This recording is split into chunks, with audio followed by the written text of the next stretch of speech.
of Iron. I'm Jon Andersen. Meet my co-hosts, Nick Best and Akim Williams. We're going to have some amazing guests on the show. Buckle up tight, because we're going to be talking about the shit you're not supposed to be talking about. We're going to be discussing anything and everything it takes to become a Legend of Iron. Legends of Iron is brought to you by MuscleMeds. MuscleMeds is the creator of Carnivore Pure Beef Protein Icing. Beef builds muscle, and Carnivore is the world's #1 selling beef protein. Introduces. Welcome to another edition of Legends of Iron, brought to you by Generation Iron. I'm Jon Andersen. With me, always my partners in crime, Nick Best and Akim Williams. And forgive Akim, he is on a little bit of a low carb day today. So if he's quiet, you understand why. He's getting ready. He's getting prepped for the Arnold. Anyway, we have got a killer show for you today. We've got one of the nicest guys in bodybuilding, I'll tell you. As we all know, bodybuilders sometimes can be, I don't want to say not nice, but maybe a little finicky. Call it what you will. This guy, I remember when I became a pro, it was my first ever pro debut, and I was scared to death. My third ever contest, and this guy backstage made me feel at home, which was exactly what I needed. So I am forever grateful to this man. Ron Partlow, welcome to the show. What's up, brother? How are you? It's great to be here. I remember one of my favorite quotes is Bill Burr. He said that podcasts are like boats. It's great to go on other people's and not so great to always have your own. Yeah. And so I love being a guest. It's fun. Being a guest is like, it's great. So right on, brother. I appreciate it. We're happy you're here for sure. You know, we got a lot of fun stuff to talk about. You know, this is so thanks for taking the time. I know you got your own show, you got your hands full with your own life, and I'm sure you want to be out there right now, doing some crazy tricks on one of those BMX bikes. So why don't we start off right there? I don't know many dudes that look like you that can ride a bike like you do. So talk to us about that. Is that something that you obviously picked up as a kid and carried through your life? Yeah. Yeah, that's like some guys hit a midlife crisis, I guess, and they buy a Corvette. I don't know. You didn't go there. You did not go did I just name the wrong car? I didn't mean to go sensitive. Hold on. Did you know that Ock just bought the C8? Did you know that, or were you just kind of making a joke? No. Last time I saw him, he was driving a convertible Mercedes or a BMW. That's because he always every time he does a prep, he sells his car and buys another one. So he just bought a C8. I forgot. Okay. So he thought you were taking a shot at him. No, that was an innocent. That was just an innocent. Yeah, that's what I thought. The Corvette was the innocent bystander in that one. That's what I thought. That's what I thought. I almost said Porsche, you know? Because now you've been coming at me. Shit. Yeah. Because we go way back, I'm going to let it slide, man. Okay. Thank you. I say a lot of things that I don't mean. So what happened was I was a Rad kid, right? I was 10 years old when I saw Rad, and that was 1985 when that came out, and I saw these guys doing these tricks on bikes, and of course, like, the 80s were just glorious. They were like, it was just being 10 years old is glorious, right? So I never ever forgot that. I immediately started trying to do tricks on my BMX, eventually wound up riding nice bikes and riding with other freestylers. And the 80s were great, man. I spent, half the year on my BMX bike, right? And then about midway through high school, I, when you're 16, 17, you're driving around in your car, you're working out at the gym, so it just left it around, 1991. I just kind of left it behind me, but I was always a huge fan. And, the X Games through the 90s, I would always tune in and watch the X Games and all that stuff.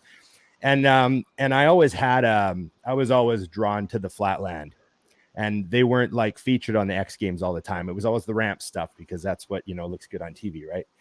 And so I always felt like, the Flatlanders don't get, I'm one of them, and I always felt like they didn't get the coverage. And I always followed it, I'd pick up the magazines or whatever. And then YouTube came along. I started looking at all the old videos going, holy shit, like the progression was crazy, And I was a big fan, man. And I never dreamed I'd ever get back on a BMX bike. But as I downsized, I was, Jon, you knew me when I was 320, How many cranks did you bend when you were 320? No, I wasn't on the bike when I was 320. but you know, as I downsized, I remember it was during COVID. It was like August of 2020. I woke up one morning and I was 259. I remember that. And I was like, I'm into the 250s now. I wonder if I could ever build a BMX bike. It just like for some reason. So I just put a bike together. I ordered everything online. I built it piece by piece, you know, and I'm a tech guy. So I dove deep for like a couple weeks first and I learned everything about the new shit. You know, it was super fun, right? It was like, you know, getting really into it, like, and learned exactly what I wanted. I built a bike and just started riding again. And then I met some guys locally that are like, you know, lifelong riders, like riding. My one buddy, Francois, he's 51. He's been riding for like 36 years, you know, so these guys are that's fucking crazy. So you got guys in your age group you're riding with. That's fucking, that's killer. And they're like, you know, Akim's level of BMX rider, like, you know, like that physique. Like imagine, you know, you're 45, you're just getting back into it and you get to train with a pro. You know what I mean? Like that's how it is. These guys are that level, right? So I'm just very fortunate. I get to ride with these pro level riders that do this crazy stuff. And it reminds me a lot of bodybuilding, you know, like there's these guys that have this unbelievable level of ability that most people just don't understand and don't appreciate. And they don't know what goes into it and they don't know how long it takes. And it's just a lot of parallels. And I think maybe I'm just drawn to stuff like that for some reason, you know? That's really cool that you were able to find yourself some other passion outside of the bodybuilding stuff. That's pretty cool. Yeah. It's also, I don't know, a little bit of like, it's very meditative. Like, there's things that are similar to training, but then there's things that are the opposite. Like, you know, when you get under a 5-plate squat bar, you want to be fucking like, you gotta have some, but you don't want that when you're on the bike. You want to be zen. You want to be breathing nice and easy through your nose. You want to be like relaxed and flowy. And it's like the more relaxed you get, the tricks do themselves. Like every time I pull something off, I'm like, oh, that was just like literally momentum. Like you didn't even no effort involved, you know? And it's a different type of like focus. And it also really removes you from like, you have to be focused. It's like, it's nice to not look at your fucking phone for 2 hours straight.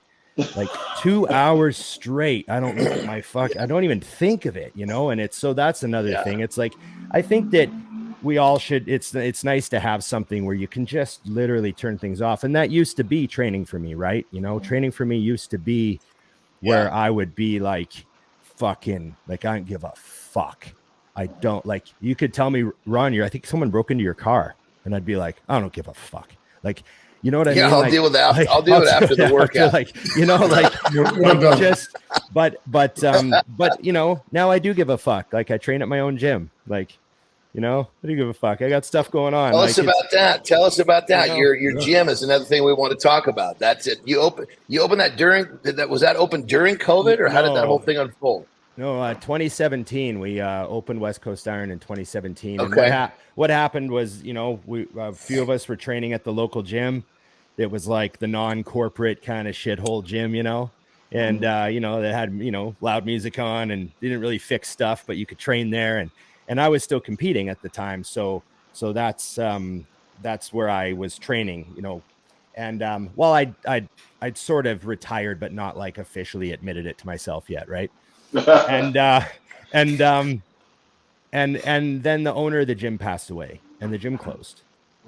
And I was like, well, fuck, I don't want to go train at a corporate gym. Like Fitness World is like, you know, right next, you know, you're like, I don't want to go train there. I just don't. I don't want to go down. I don't want to finish my bodybuilding years training there. You know what I mean?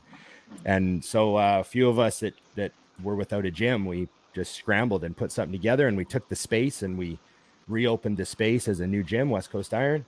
And, you know, 5 years later, here we are. Got through COVID. We've grown the gym and like, you know, got all like, you know, upgraded all the equipment, done renos and like did some crazy stuff to the gym. So it's awesome. And we've had a lot of great bodybuilders and really, you know, interesting people from the industry through the gym, which is great just to, you know, have that flow. There's the Vancouver Pro every year. So that's really cool that there's a pro show. It's like, you know, there's only 2 in Canada. So we happen to be 10 minutes from one of them.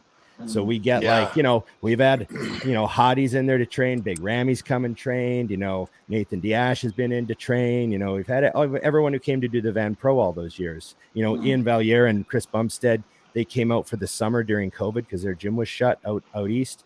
So they came and trained at our gym all summer. It's awesome. We get the good crew coming through. So it's a lot of fun, Right on. Yeah, that's really cool.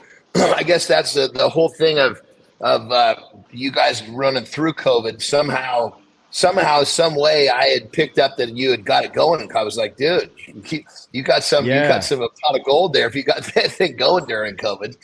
No, we went real strong. We had loyal members, and we were in a probably the easiest place to be in Canada as far as COVID restrictions.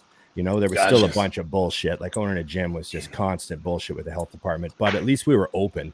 You know what I mean? Yeah. And so we definitely I'm glad I didn't live out east, because out east was fuck. Yeah, it was cracking down, man. Yeah. For sure. Well, brother, tell us about your bodybuilding story. I believe it started when you were in your early teens, correct? Yeah. I tell the same story every time, but it's the deal. I was watching the late movie with my dad, like we did every Saturday night, and Conan the Barbarian came on. Oh my God, that's my story too, brother. Jesus Christ, it's amazing how many guys I've met. It's just about everybody's How many guys I've met. Yeah, and I remember the scene where he pushes a wheel of pain and grows, right? Oh, dude, yeah, And I remember saying to my dad, I want to look like that, and he goes, "Wow." Yeah. My dad goes, that guy must weigh 250 pounds. It would take you 10 years to look like that. And so I literally started training like the next day. There was some weights in the basement that my brother had, and I just started working out. And then when I was 14, I joined the local gym. It was a few months later. I had to wait a few months to join the gym at 14, and right away just gravitated towards, I just looked around the gym and was like, that guy's a bodybuilder, and just watch him do what he does. Read Flex Magazine. When was your first show? When did you compete for the first time? Well, I actually competed for the first time when I was like 15 years old. That's what I thought. You were pretty young. Yeah, okay. So there was a local there was a local show, but it was unsanctioned. So it didn't connect to like any of like the ranking of bodybuilding. And it was just a local show between all the bodybuilders at all the gyms, and they'd invite guys from other towns and stuff. It was like really crazy. Like no one does that anymore at all, because it's like, but it was just this old leftover thing from the 80s that used to happen. And they had this show. It would have been 1991, and they just had this local show, and I just like dieted for 6 weeks and hopped in the juniors, and right away, like some guys were like, you actually have a good lat spread. Like you're just a little kid, but you give a good lat spread. And I was like, oh dude, your lat spread is lethal, brother. I mean, your lat spread is wicked. Not anymore, but I really appreciate it. I did have a good one at one point. But yeah, just, and then and then I remember I did it again when I was in grade 12. I did that same local show, and I dieted for like 8 weeks, and I actually looked pretty good, and I got second to this big 20-year-old kid. But the one judge said to me, he was a former Mr. Canada, and he said, how much do you weigh? And I said, 200 pounds. And he goes, well, Gary Stridham is 6'1", and he's 230. So that's how much you need to weigh before you bother competing again. And I was like, okay. No shit. I was like, okay, sounds good. So I just went to work for like 6 years and just got bigger. And then it was 1997. I was 265 off season, and I figured if I diet down, I could probably be 230. So I did my first real show. And then it was off to the races. I was hooked, every year I was banging away at nationals after that, trying to turn pro and all that stuff. And, so how many shows did you do? How many total shows? I did 20 shitload. I had 24 total shows. Yeah. Wow. Well, not counting those little ones as a kid, but yeah, I did 24 shows. I did 13 nationals, 4 North Americans. And I did, I was very consistent. But yeah, it was just I just spent a long time at nationals banging away. And I was second at nationals 8 times and second at North Americans twice. And so I had a lot of You got your pro card. You got your pro card, I want to say somewhere in kind of the same few years that I did. We were both like, I was 2015. Yeah, I was 14. I got mine Yeah. at 14, and I remember you got yours at 15. Yeah, I got so I had 10 second places at pro qualifier. So it was just one of those things. I was always just a little just 10 of them. And you know what? I remember I actually Just competed, 10 of them. just 10 of them. I actually had my worst year ever the year I competed against Akim. Oh, jeez. I almost missed prejudging. I fucking didn't realize how fast they were moving. I got downstairs. The super heavyweights were oiled, lined up, pumped up, starting to walk. That Oh was my the North Americans, right? 2013, and I just panicked. I was like, "Oh my god, how could they be on super heavyweights already? This is unbelievable." And I stripped down and I jumped in front of the two girls, and they just saw the look on my face, and all 4 of them just oiled me in like 10 seconds. I was oiled. And then I ran down the hallway and I ran past everybody and found my number, and I jumped in right as we went up the stairs. Wow. And Oh that was my God, worst dude. ever placing at North Americans, and Akim just destroyed everybody. Well, that answers one of my questions. What was the most stressful bodybuilding moment? I have to imagine that was it. Yeah, and then of course, like, you know, of course the call outs, like I'd never been fourth call out in my life. Like it was like a humiliating experience. I was like, oh my God, what the fuck? You know, because I was always like first call out, you know, I got 6 at North Americans a few times, you know what I mean? Like, but I was just like, oh my God, this is brutal. So it was just one of those things, you know, lesson learned, like, fuck, you know, you do enough shows, you're going to fucking have one, I guess, you know? Well, I feel your pain on second. I you think I got actually- 6 of them in strongman. Yeah, there you go. See? Yeah, it sucks. But, you know, hey, it is also like consistency is something to be like, I've always really intensely respected consistency. So I guess that's not that bad. 2021, I almost missed my the night show for the Miss Olympia. Oh, jeez. Oh, you got to tell that story. You can't say that. Yeah, not yeah, tell the what story. happened? Tell the story. I definitely understand where you're coming from. They actually. I'm not sure if you guys remember it if you pay attention to the 2021 Mr. Olympia, they broke the commercial. no They did that for way. me. Mhm. No way. Yeah, a lot of people Wow. don't know that, but I was late getting backstage, and they had to go to commercial because I wasn't. Oh, wow. That's So kind they had of to- Why were you- they had to why give were- me a- What were you late for? What happened? It was a miscommunication between me and whoever was backstage. They told me I had more time, so I'm like, I'm not gonna go down and just sit backstage the whole time. So all of a sudden, I think they bumped up the time, and they did not contact me and let me know I had to come down. So they skipped the division, or they moved us up, or something like that. It was a whole crazy complication that happened. But all I know was I had to literally jump in an Uber and like spin my ass. Like they were oiling me up while I was in the line. So you were good. yeah. Oiled up while I'm on the stage ready to go out. Oh man. Dude, nothing like a little cortisol for being stressed out in a fucking taxi on the way to the show, huh? I told them, I was just like, listen, they wanted me to go out, and I told them, I'm like, if I don't have any oil on, I'm not going out there. Right. So that's where they had to break the Yeah, of commercial course. to give me some time to get out of it. Yeah. I'm like, I'm not going out there. Well, that was smart, dude. If you'd gone out there without, you wouldn't have presented well if you were dry. I mean, that was the right call. Yeah. Oh, I mean, you got to be at your best on that stage. You going out there without oil would be like just a guaranteed way not to fucking do well, you know? So that was smart, brother. That was actually really smart, you know? Yeah, Unless you oil me. Yeah, I stood my ground and I put my foot down. I'm like, I'm not going out there without any oil. I'm like, hell. Yeah. You cut to commercials That's for me. I might be black, but at the same time, you know, I need oil on those lights. Those lights are super bright, you know, so you need oil. Man. Yeah. Yeah. Wow. So Ron, you told us about had to be the most stressful body. What was the talk to us about the favorite bodybuilding moment? What was the one that in your mind, what was that memory that just was like the peak of your career? Honestly, I think it was like in 1999. I think it was one of my early amateur shows when I won my first Alberta bodybuilding title.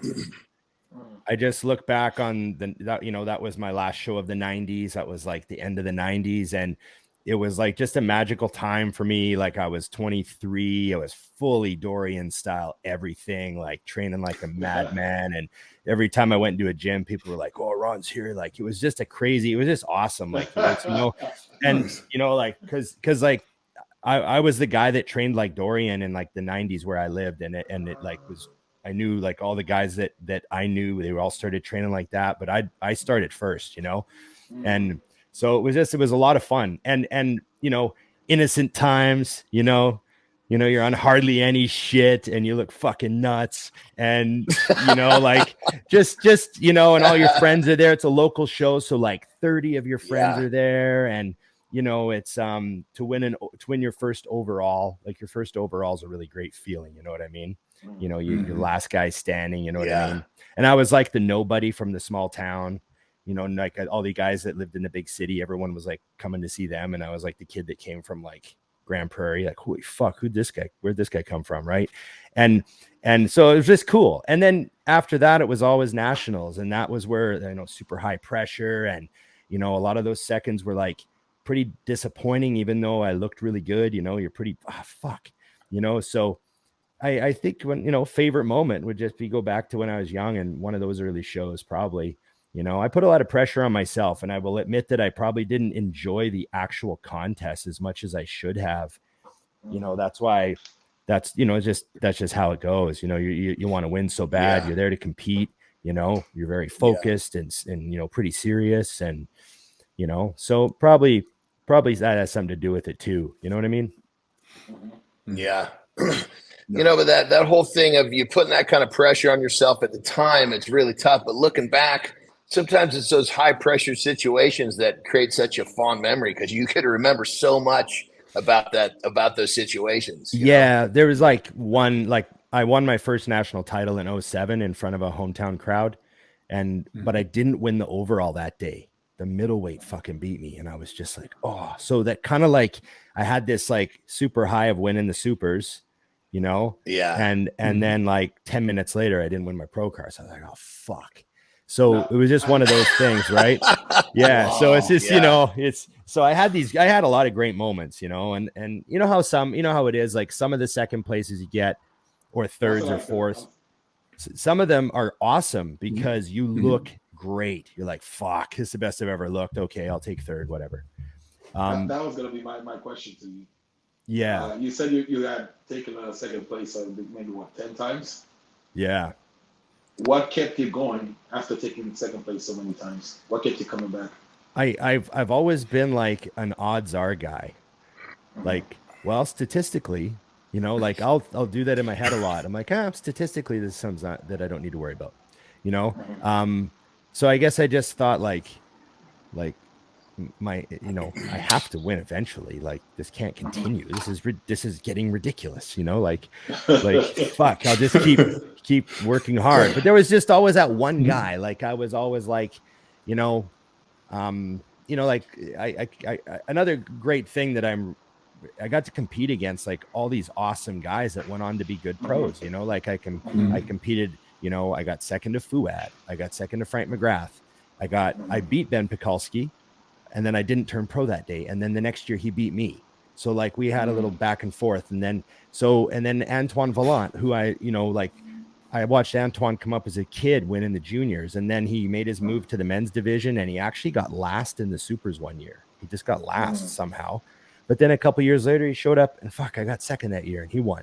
So I just always these really good guys, but they were great guys and they all went on to be good bodybuilders. Like they all went to the Olympia. Like I got beat by like a whole bunch of guys that wound up going to the Olympia. So I'm like, damn, at least I was competing against real bodybuilders. Like, you know what I mean? Like, you don't want to like, who did I ever really compete against? Yeah. But so I went head to head with like all those guys, and I was happy to see all of them. I figured the better they do, the better it makes me look, right? So I was cheering for them to do really well, right? Well, I would have to imagine too, bro. I mean, it's something. You've been doing it so long. the love for, the training and just the whole thing, it might be frustrating here and there, but the thought of giving it up before it was time, my guess would be a little frustrated because I got second again. God damn it! But you shake it off, and you can't wait. You can't wait to get back to the gym. Yeah, I can definitely say that I just really, really love to train. That was totally. thing. Like, I really love to train that whole time, and I always just I really only had a couple shows where I was like, oh fuck, can I do this again? And then a few days later, most of the time I was like ready for next year, like that night. I'm like, okay, fuck. Like, I was like, fuck this. Let's go next year. Like, I was always kind of like that. I was like fully 100% in. But I love the process. I love I also say that we don't talk about it enough, but I definitely see now that I'm retired. I see that because I picked up these other hobbies, and I realize now that there was a creative element to bodybuilding. Yeah. I didn't realize I was taking in, you know what I mean? And then when I quit competing and quit that whole process, I felt like I needed to be creative somehow. And I realized now, I was like, oh, that was part of the bodybuilding. So that's like the whole art side of creating a physique, there is something about that in my head, I guess. I just didn't really maybe identify it the whole time. Maybe I just didn't realize it. But it's almost that way with everything. Yeah, there's a creative element to what you have to do, to manufacture that much muscle mass and that whole process, like there's a performance art, like almost like a performance art thing to it, So and it comes along with the love too. When you love something, it's like it takes on more than one dimension. It's not just, a lot of people look at what lifting weights is just banging plates around. Yeah. It's so much more than that. Like we find, like I know I've made the statement 100 times. I learned more about myself in a squat rack than probably any other place on the planet. Those were like, it's like I couldn't wait to go back to that spot because it was like I found so much peace when the world drained it. The world was gone. It was just me, and could I get one more? And I get one more, and can I get another one? And it was like that little space right there. I couldn't wait to go back. I couldn't recover fast enough. Yeah. know? I really loved the days that I spent logbook training, like that, attacking the logbook. Cause I actually pen to pencil, like, or paper to pencil, like probably 10 of my preps. I have every workout written down, every single thing. And then eventually I got enough injuries that I had to stop logbooking, and I couldn't train like heavy all the time and all that stuff. But that's a whole nother thing. But you know what I mean? Like those years, that whole obsession with seeing everything moving, and I didn't realize that, at the time that you're like really obsessed with it, but it just seemed normal. You're just like writing everything down. But then you think, man, I wrote all that down. Like I opened a box and looked through some of those a while ago. I was like, whoa, that was nuts. Those are fun to go through. Yeah. Don't you think? I had these little codes. I had this like little shorthand language that I used. Like I'd say, 135s times 6 plus 2F plus 1N means, 6 reps plus 2 forced plus 1 negative. So I had everything written down. So I knew that set was 6 reps plus 2 forced. And then at the top of the forced, I did like a 10-second negative, like, so I had that all recorded. Everything was recorded, every single thing. So it was just funny. I was one of those, especially when I was younger, I was one of those guys. Now, would you compare that to the kids that's walking around the gym right now with their tripod and their videotaping everything? Yeah, right. It's like the technologically advanced version of recording every set. You know what I mean? It's funny. Just recording everything. But I guess in a way, mine was recorded for me only, and then recorded for everyone else. You know what I mean? Yeah. So yeah, there might be a difference there, but mine is still in a box. I could digitize them and put them out to the world. So you mentioned obviously injury. Yeah, for people that'd be interesting. That's funny. So you mentioned that you stopped this process because some injuries came along and probably became pretty frustrating not to be able to log what you could or what you want to do. What was the biggest injury you had in your career? I did pretty good while I was actually bodybuilding. You know, I had a few little tears here where you'd get like a purple spot on your hip. You'd be like, ah, fuck, I guess I tore something.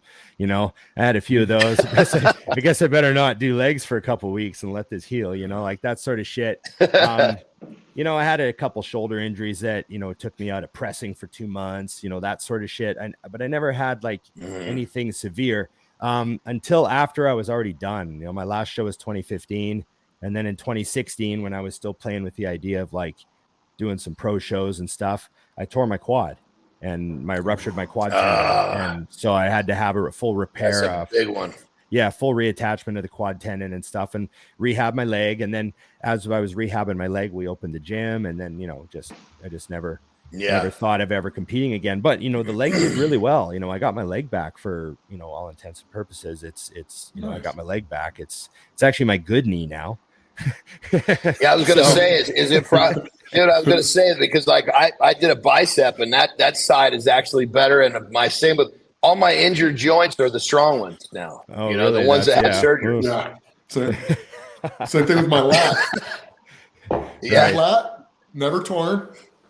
Bad lat. Right. Lat. Right. See how much straighter this one goes? Yeah, it's funny.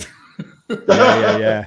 Totally get it. Totally Yeah. get it. Yeah, it's funny how it works, you know. Is the brain playing tricks on you guys? What's that? Is it the brain playing tricks on you guys? Yeah, part of that. I wonder how much of it is just crossed wires. I feel like I feel like there's something like when I go to train legs now, if I close my eyes and put my feet on the platform, they won't be straight. Like they'll be totally crooked. But if I put them where they look totally straight, I feel crooked. Yeah. Oh, yeah. Yeah. But I want to train where they're mechanically straight. So I like make sure they look straight and I make sure they stay straight. Dude, and I fight to stay I like so know when I'm squatting, like I get set up and I start moving through the set, and I get to the top and I'll wiggle my feet around, you know, just to get more comfortable as I dig into a longer set. I'll fucking look down and like my left foot is like 3 inches back from my right one, but I feel so comfortable. Yeah, and you're like, what should I do? Am I supposed to like force this? You know, like, what am I supposed to do here? Do I do a set of each? Do a set, you know, like Pretty much. Yeah. So the next set, I got to put the right one back. Yeah. No, but I know exactly, because when you're not looking, it's like, oh, it feels so good, and you're like, what the fuck is going on here? fuck. It's weird when you discover this, though. Isn't it odd when you discover this, and then you try to fix it, and then you're like still not as comfortable, and then you just go, you know what? Let me see what happens when I ride with it this way, and you develop it, and because my feet are off just a hair on the squat. Ended up squatting 870 that way. Right. So it's like, you know what? And then my deadlifts. One of my shoulders, my right shoulder is actually lower than my left one when I go to grab the bar. I fought forever trying to straighten those out. I'm like, screw it. Pulled 843. Right. It's like sometimes you got to take what your body will give you, even though you want to be as mechanically in line as you can. That sometimes it's just one leg's a little longer than the other. There's nothing you can do about it mechanically. But here's the thing, Nick. So I came from strength background, so I just let my left foot stay back because I could perform far better. Bodybuilding is like, fuck, you're developing shit uneven. You got to get this shit straightened out. You know, I remember you got to get, because if you're cattywampus like that, some muscles getting overdeveloped, something's getting underdeveloped. You know, so. Well, yeah, no, it's definitely kind of a trip how it works. Jesus Christ. But so what was that? Talk to us about some of your biggest lifts, brother, because 320 pounds, you were a fucking moose. You had to be moving some big weights around at some point. Yeah, you know, I wasn't lifting like what Akim lifts. I wasn't that strong, but boy, it's another league. Akim's done some shit, man. He freaked but not out many people. Not many people do. Many people do that. So like, we can't compare it to Akim. No. So I guess the thing that I would say about my strength never got too crazy, but I was strong really young in the 90s on hardly any shit back in those days. So the poundages that, the next generation of guys used was way more. But you remember when we all saw Blood and Guts for the first time? Yes. Remember Dorian was using like 4 plates on the incline. He had 4 plates and a 5. You know what I mean? Well, I got up to like 3.5 on the barbell incline, right? So I was still like in that zone. We were all chasing Dorian. Now it's like, fuck, there's like fucking like 100. Everybody's doing like that. 1,000 guys that do 4 plates on the incline. It's just so funny. And like the poundages that used to be big, like, I remember I used to do stiff leg. Oh yeah. I used to do stiff-legged deadlifts really strict with like 4 or 5 plates.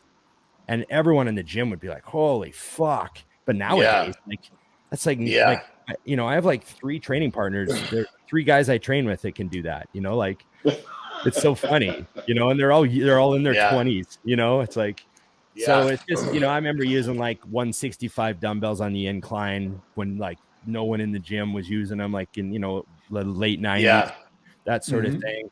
But I never got like crazy strong. I used to deadlift 6 plates for reps and stuff like that. But that's pretty strong. Yeah, that's pretty strong, brother. I mean, that's because you're comparing yourself. Obviously, we compare ourselves to the world's best because that's the way our mindset is. But for the guy that, for someone that our age, even remotely our age, is going 6 plates, holy shit, because he remembers what it was like when 4 plates was a lot. So it was cool. I remember one of my favorite things I ever did on video was me and Johnny Jackson, when he used to be with Mutant, we were shooting a back workout together. And I love training with Johnny. He's just so fun to train with. He's like, he's a happy-go-lucky guy, but he's like serious. And it's like, they don't give a fuck. They just want to train, right? So he's fun and he goes, we're deadlifting today. And I was like, oh, okay. I haven't deadlifted in like a year. This should be fun, but I'm not going to fucking bitch because I'm training with Johnny Jackson. So let's fucking go. And I just went and stretched out. I was like touching my toes and trying to get my back loose. And I was like, oh my God, I hope this goes well. I just got off a plane too. So I was like, damn, deadlifting. Okay. Here we go. So, and then, Johnny just kept throwing plates on. And so I just kept going and we got up to 6 plates. And I remember I pulled it for several reps, just like he did. And I was like, is he going to go to 7? Because I can't go to 7. There's no fucking way. And then Johnny goes, okay, that's it. And he was like, that's good. And I was like, oh, okay. And then he's like, yeah, it's only my 2nd session deadlifting. I just got back to deadlifting. And I was like, oh, good. Okay, I got off the hook. And then another time I trained, one of my favorite workouts was I got to train with Akim at Diamond Gym in New Jersey. And I was shooting a Mutant on a Mission episode at Diamond Gym. And I remember saying to the guy from Diamond who helped me out, I said, hey, I'd like to train with someone from the gym. And he goes, you should train with Akim. And I was like, oh, Akim trains there? Like, because I knew Akim trained at a few different gyms. And he's like, yeah. So like me and Akim set it up and I got to train with him. But he was like, weren't you like a week out? A week out from a show, yeah. I was a week out from, I think, Chicago or one of those shows, yeah. You had this tiny little meal. You ate this little tiny meal. I think you had like 4 ounces of chicken and like it was a tiny little meal. And then he's like, okay, I'm ready to train. And it was, I thought Akim might 5 plate me to death on the rows or something, but he just wanted to volume it out that day. So we did about 100 sets of back.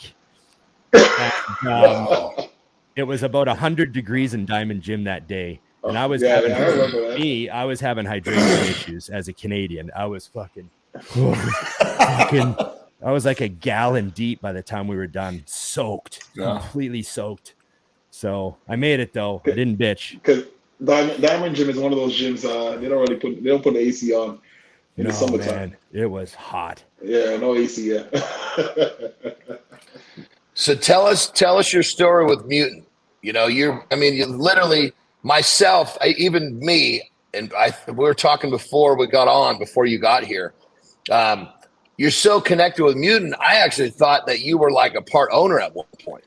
That's funny. Yeah, Mutant's been amazing to me. I signed on with them in 2011, and they're a Canadian company, right? And they were just trying to build a team, but they were going to do it with amateur guys and build it from there.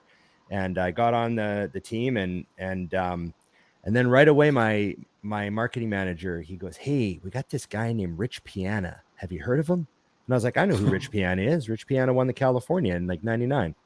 Like, he's a big dude. I've seen him at Gold's Venice before." And they're like, "Yeah, he's got a lot of tattoos now." And I was like, "Oh." So they sent me some pictures, and they're like, "Yeah, he might be interesting for the brand. Like, he's different, and he's not a pro, so he can't ask for pro money, but he's very unique."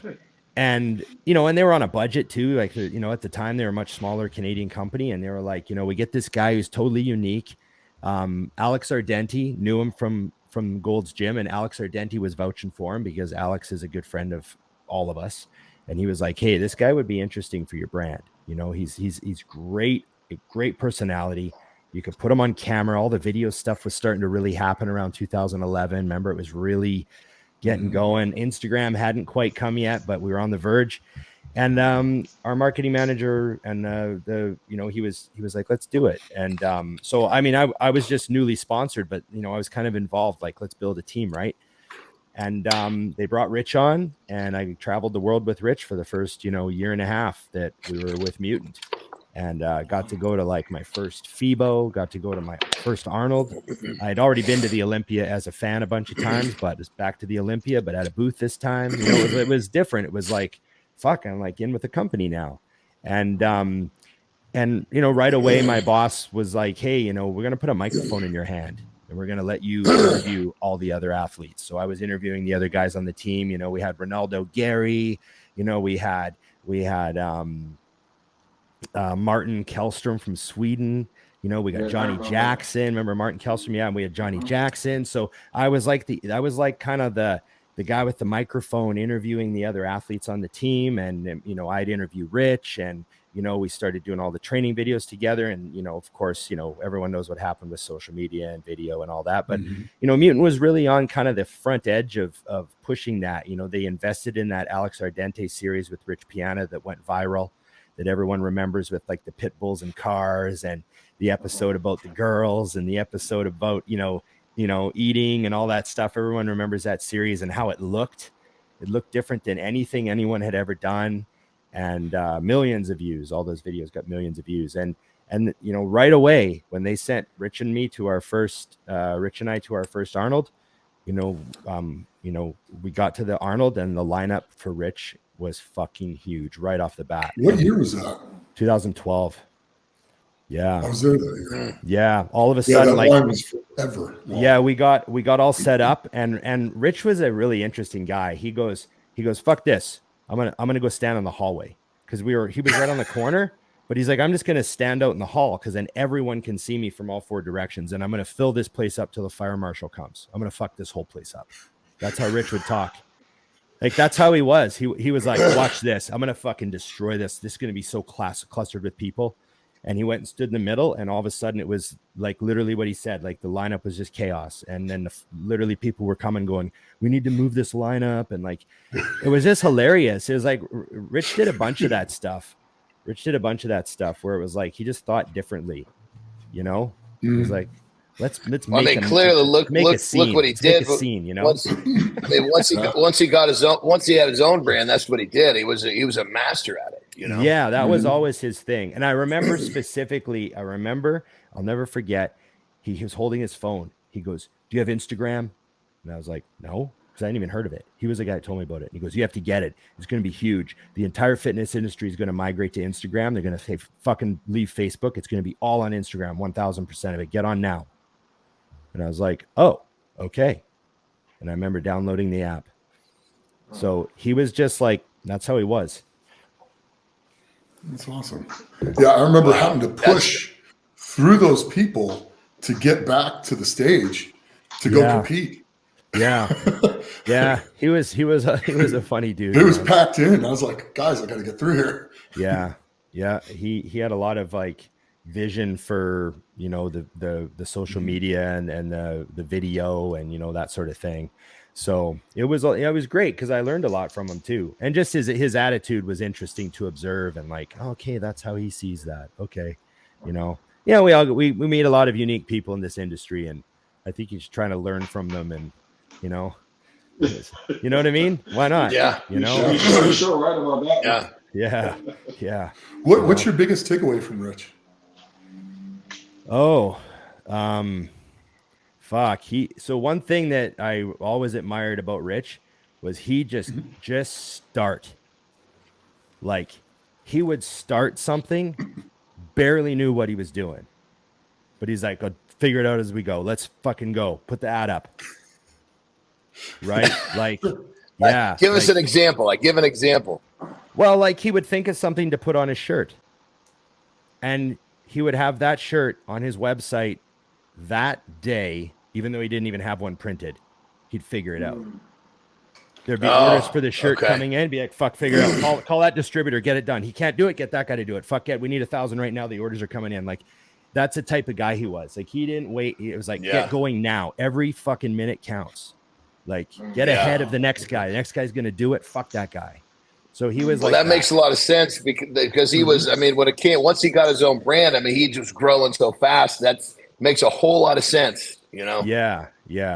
He was super, super aggressive with things that he wanted to do. You know what I mean? So yeah.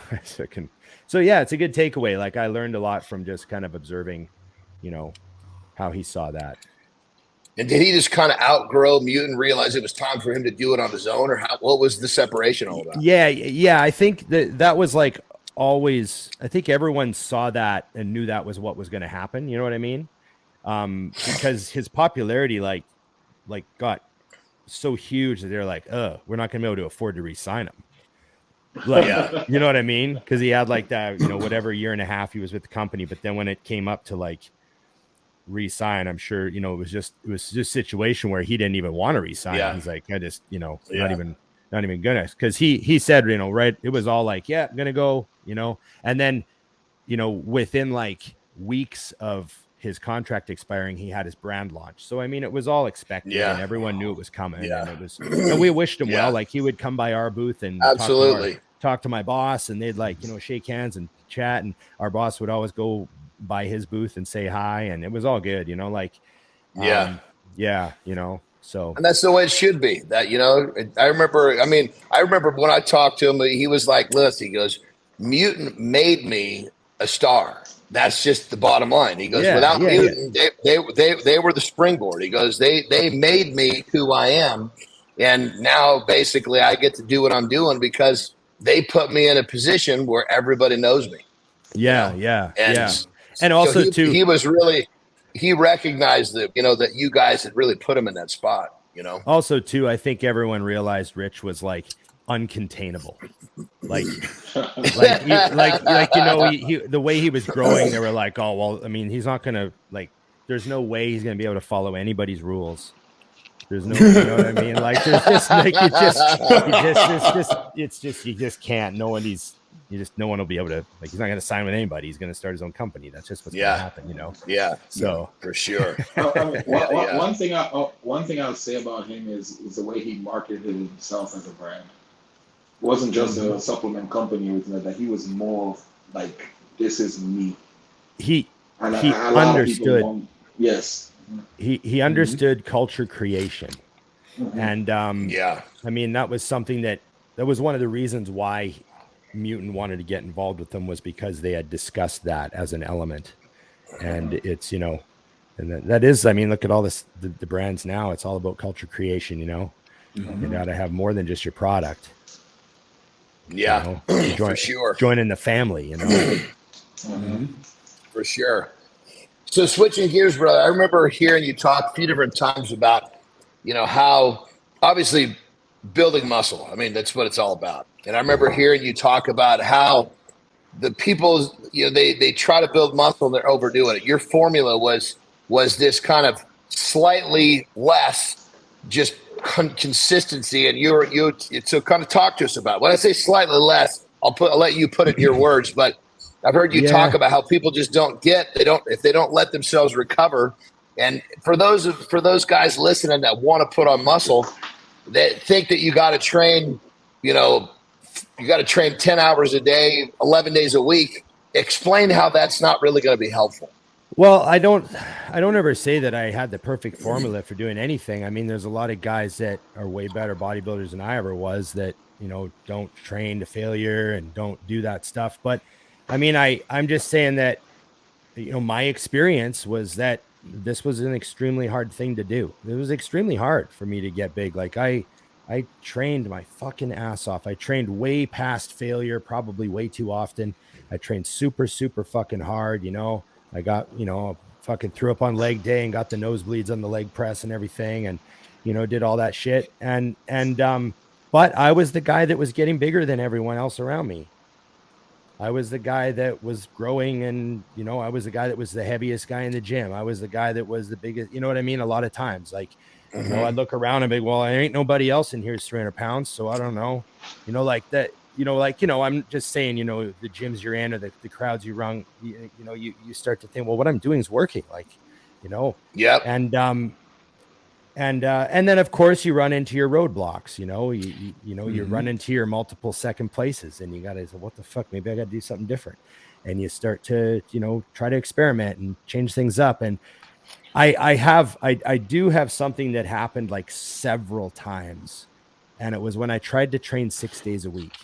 Every time I tried to train 6 days a week, I got real sick. Like about a month later, I'd get the flu or something. And I remember it happened so many times that I was like, okay, like stop trying to train 6 days a week. Or maybe it's because I trained like to failure a lot. So that was the problem. Maybe I could have trained 6 days if I would have backed off on something or whatever, but of course my brain at the time was like, well, that's an unnegotiable variable. So because I just that was another, and I think that was a main thing is I really love training hard, so it would have been impossible to talk me into not doing that. I think even if it would have been for my own good, I probably wouldn't have listened to anyone who tried to tell me not to train to failure as often or whatever. So I always saw training to failure as something that like, okay, I have to train that hard. So then volume is the variable. Like, where can I tolerate? I never moved the intensity down. I could have, but I just never thought to adjust that. That was always the thing that I kept high. And so I would. Well, that's the fun part. The intensity. Yeah, that was the thing. That's what I, and I think I probably came to identify. I think I probably came to like feel like, I could never let myself down by not training really hard and all that stuff and pushing yourself. And so you probably have a bit of that sort of weirdness going on, I was stubborn too, and probably being stubborn probably isn't a good thing, so I always, tried to, move the other variables around to make changes, and I did, I did a lot more sets sometimes. I did, I tried higher volume here and there. I think it was always difficult for me to manage a lot of volume because I tended to train to the verge of failure a lot. So I always you couldn't recover. So how many working sets would you end up doing then per body part? Like, between 5 and 8. Like all out sets. Yeah. Right? Like to failure. Yeah. Yeah. I don't know. Is that low volume or medium volume? I don't really know.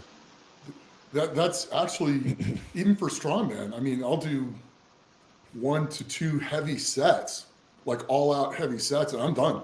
Right. And switch and move to the next exercise. Right. I mean, even, as low as 4 certain periods, but yeah. I'd say 5, 6, 7 around there, so that sort of thing was what I did most of the time. But, because if your intensity is that high, you can only run it so hard. So long. But I took measurements. I would measure my legs. I would measure my arms. I would measure my body weight. I would look at my strength, and I always wanted to see all those numbers moving. Like all those numbers had to move. And brother, what I like about what you're talking about now, kind of like when I heard you talk in the past, is you basically explaining how you were finding, kind of chiseling back and finding that level of volume that worked for you. Because I think so many people just think, oh, well, he does this, they'll go do that, not recognizing, not so much in the snowflake generation, but, they don't work too hard. But generally speaking, people tend to, like 15 years ago, overtraining was actually a real problem because people wouldn't recover enough to actually build the muscle. Now, fuck, man, with the cell phone in hand, I don't know these fuckers can train hard enough to overtrain. Well, here's the thing. Here's the thing. I think that one of the things that's being missed, and I don't want to say by the young guys, because some of the young guys totally get it, but one of the things that's being missed when people talk about training is everyone's talking about optimal body position, optimal this, optimal that, maximal this, maximal that, scapular this, blah, blah, blah. That's great. All that information is great. But sometimes you have to fucking calcify your brain a bit and just do shit that's really miserable, like really fucking miserable. You know what I mean? Like sometimes you just have to sometimes you got to look at your training partner and you're like, we're doing 20 rep squats next. We're doing 20 rep squats next. Like there's no math formula that says that's the good thing to do or whatever, but like you just got to fucking do it today. And you just do it. You know what I mean? Yesterday I was squatting and I'm starting to go up and I'm like, I'm not feeling good. I could just tell going up wasn't going to work for me. So I'm like, God damn it. Here we go. So I started doing 20 rep squats supersetted with 20 lunges back to back. And then I did a few sets with the squat first, then I flipped it around and did the lunges first into the 20 rep squat. And it was just like you said. Okay, I can tell I'm not going to be feeling good going heavy, so I got to do something that really sucks. But let's fucking do it, And there's some value to that, even mentally, because then it's like to know that you can dig down and just eat shit for a little bit. You still got it, Yeah, and it carries over. Like I don't think you can be a good bodybuilder without doing stuff like that in the gym, because what happens when you have a hard day dieting? Like a hard day dieting should be a joke, because the 20 rep squats or the miserable thing you did on the leg press that you decided to do at the last minute, or that, whatever it was, whatever it is that you do, that should be so much harder and worse that the day dieting is just, that's kind of a minor problem. And so I think that's the value in it, like, I always I had a friend tell me this once when we were talking about training hard. They go, do you know why they make the Navy SEALs do the stuff they do? And I was like, well, okay, kind of, but like, let's hear what you have to say. And he's like, they're never going to encounter that in their job, that experience. That's just to make them quit, right? That's why they do it. They just do it to make them quit. And then you get the good ones. And so I think, there has to be an element to that. Like, you're not going to, you know what I mean? Like, the good ones are the ones you got to find out. Like, you got to push yourself, you got to, I don't know, you got to create that, it's brother, how old are you? You got to do. How old are you? 47. Yeah, I'm 51, Nick's 54, 53. Yeah. So, I mean, so this is a perfect example. I mean, the three of us have been all training for over 30 years. Look at how many people have quit somewhere along the way. It's exactly what you're saying. It's not really the shit that we do, where sometimes it doesn't directly apply, but it's the shit that keeps you in the game. The people that can't do it, they're long gone. Yeah, I mean, Akim is what you've squatted 7 plates many times, haven't you? Mm-hmm. You squatted 8 plates ever? 850 was my max. 850. Like, so I think a guy that can put 850 pounds on his back, really actually put it on his back, squat down, stand back up. That guy's not worried about high bar squat. Yeah. High bar. Yeah, keep making it worse. But like, if he can take your mind, if he can take his mind there, then like taking the rice out of meal 5 shouldn't be a big deal. Yeah.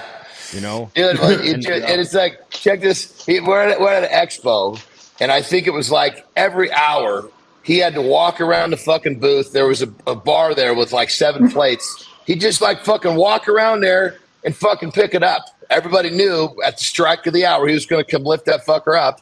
No warm up, no nothing. Just in a fucking tank top and a pair of shorts. And just walk around the fucking thing, pick it up, put it back down, and walk the other side. I mean, how many fucking people could do something like that? Jesus Christ. That's funny. Not very many. Not a No. No, and keep in mind, this is a guy who's, it's not like he's the technical genius with a deadlift. He just bends over and picks the fucking thing up, kind of like the high bar squat, you know? Yeah. Oh, I was supposed to put this on my back and go down and back up. Okay.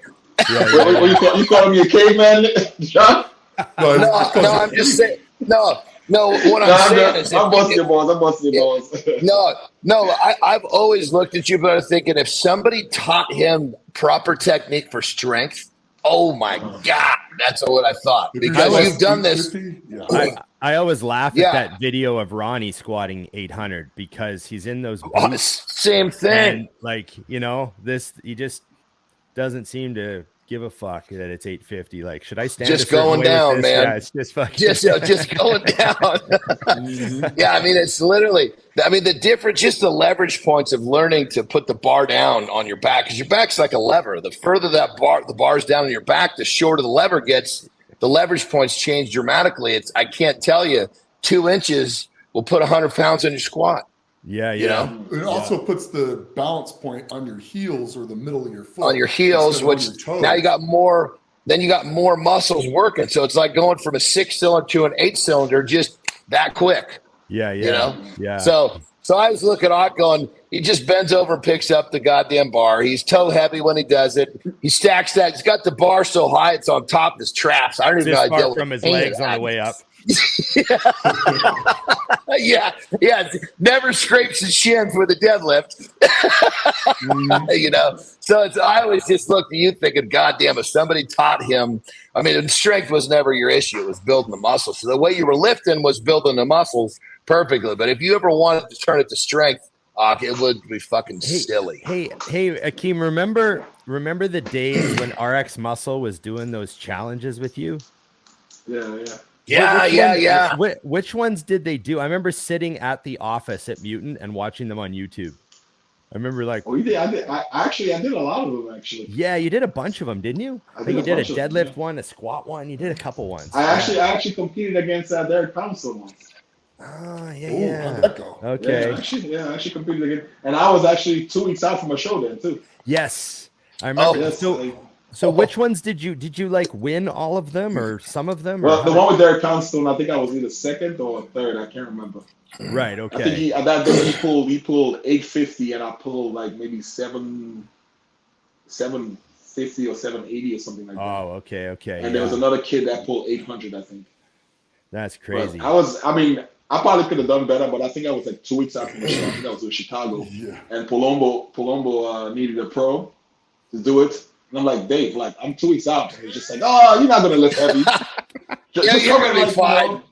Just go. You don't have to do anything crazy. I just need you to, knowing the competitive person in me, I see Derek Thompson stop pulling those plates. I'm gonna try that shit. Yeah. You can't back out of that, you know? Yeah. That's funny.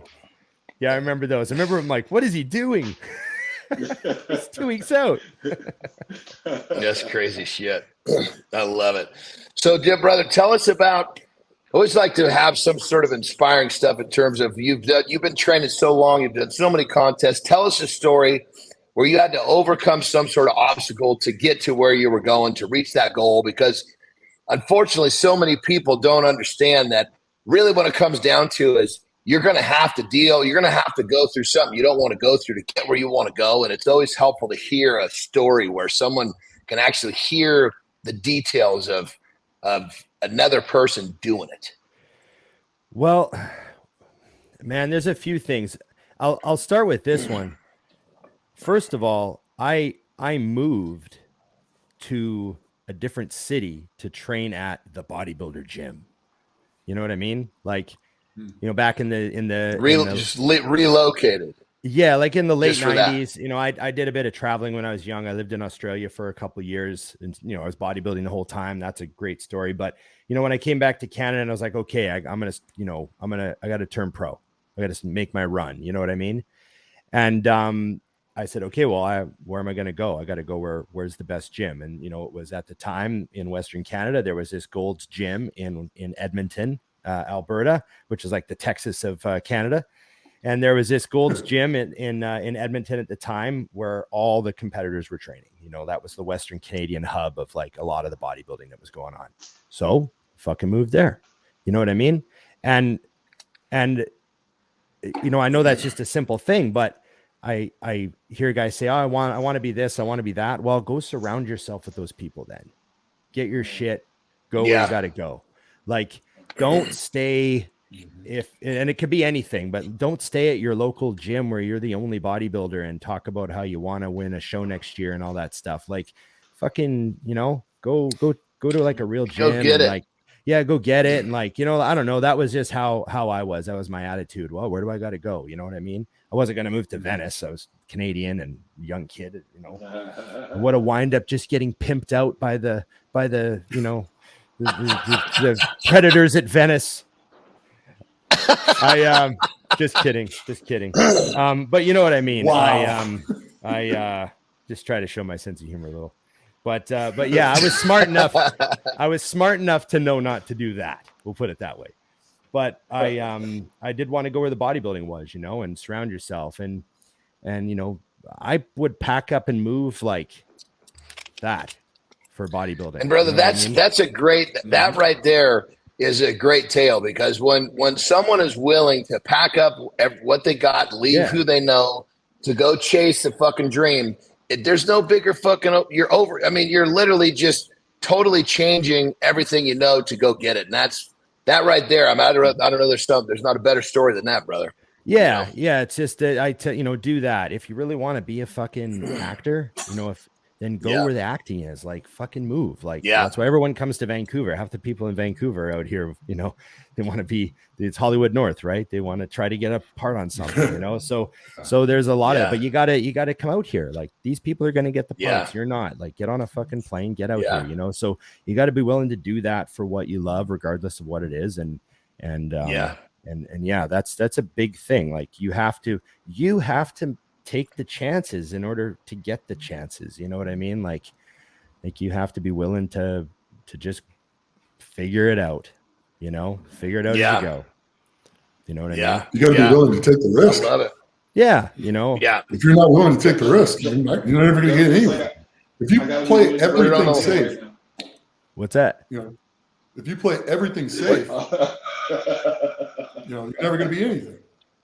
I didn't hear what Akim said. What'd you say, Ak? Nothing.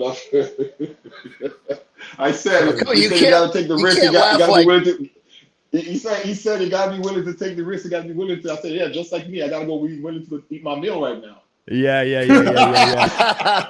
Sorry, Akim. Well, don't worry.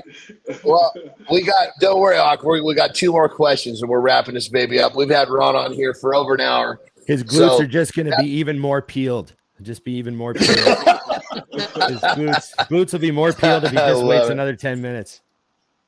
I love it. So you've had a really, really killer bodybuilding journey, brother. So if you could remember the movie Back to the Future, the old DeLorean, you know, you can if you get to climb in that thing and you get to program it to go back in time, but you can only program it to go see yourself and give yourself one piece of advice. Tell us about how far back in time you go. How old are you? What are you doing? And what do you tell yourself? Oh, damn. I'd probably go back to, you know, the late 90s, and I'd, you know, give myself some stock advice. And I'd give myself some very, very stern and subtle stock advice on a few key companies. And then I would try not to disturb the rest of the the pool.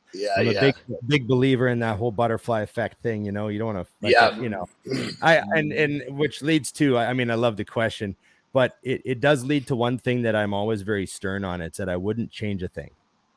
Because you know, I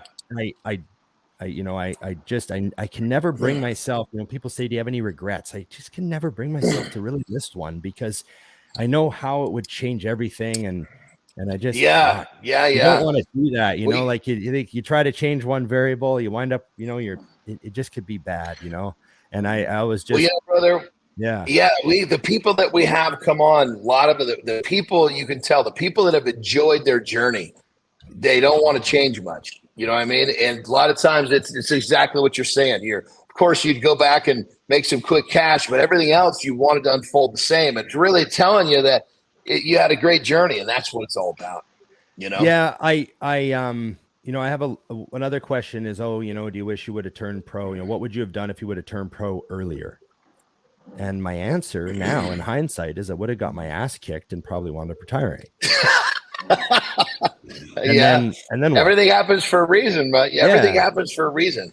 It really does. I had a Canadian, one of the guys up here that's, been involved with, judging and officiating for decades and decades. He said to me once, he goes, you had it pretty good. He goes, if you would have turned pro, just think if you would have turned pro in 2007, there was, Facebook had just started.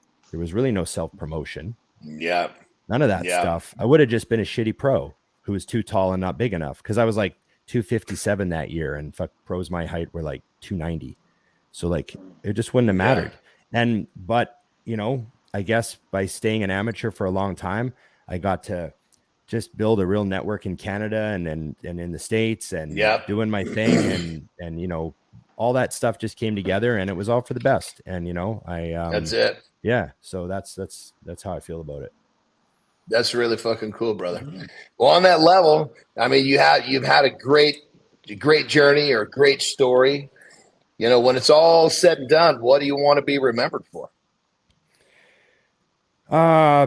Contributing positively to bodybuilding, bodybuilding is amazing and there's some stuff that can go wrong and we gotta try to minimize that. But, they say people remember you for how you treat them, not necessarily what you say. So, I guess a little bit of that, I was just wanted to train hard and wish all the other athletes well and everything like that. And I never thought I'd ever make $1 from bodybuilding. So the fact that I sort of like make my whole living from bodybuilding now with like the podcast and Mutant and the gym and just completely insane. Everyone telling me the whole time I was growing up, well, there's no money in it. You're wasting your time. And I'm like, well, I kind of wound up doing this with it. So I guess it turned out. So I guess it worked out just fine, didn't it? Yeah, you just got to do what you love. You just got to do what you love to do. So that's it. Right on, brother. Well, you've been an amazing guest. We want to thank you for your time. Before we let you go, Nick and Aki, you had anything for Ron before we wrap this baby up? No, I mean, it's been a pleasure. I still enjoy the time that we had training at Diamond Gym and wishing you nothing but continued success and keep doing tricks on those BMX bikes. Yeah, I'm going to have some new ones soon. I just haven't, I got a new one, but I haven't caught it on video. So now that I got a GoPro, I'll post it. And I do have to say, that one of my favorite bodybuilding shows I ever went to was the Tampa Pro the year you won. You looked great at that show, and that was a fun show and great lineup. And remember, Roman was there, and it was a good time. Yeah, so that was a lot of fun that year. So that was a good memory. Yeah. But thanks for having me on, guys. Thanks for being on. It. I wanted to ask you about the guitars and the pedals, but we never got to it. Yeah, that's a whole nother. That's another half hour. Yeah. The girlfriend. You're one of those guys for sure. We're going to have you back on, brother, because we had some fun discussion, but there's so much stuff we didn't talk about. Yeah, no so problem, guys. Stuff. I enjoyed it. Thank you very much. You're always that being welcome. said, everyone. Anytime you're in Vancouver, Canada, you come up to see me in Vancouver at West Coast Iron. That's it. Well, there you have it, everyone. Well, there's another edition of Legends of Iron. We had a great discussion with our man, Ron Partlow. Brought some great, just pearls of wisdom into this industry about training and the industry in general. If some of the things he said didn't help you be inspired to be a better version of you, I don't know what will. There you have it, everyone. Thanks for listening. Thanks for watching. There's another edition. See you next time. Cheers. That was awesome.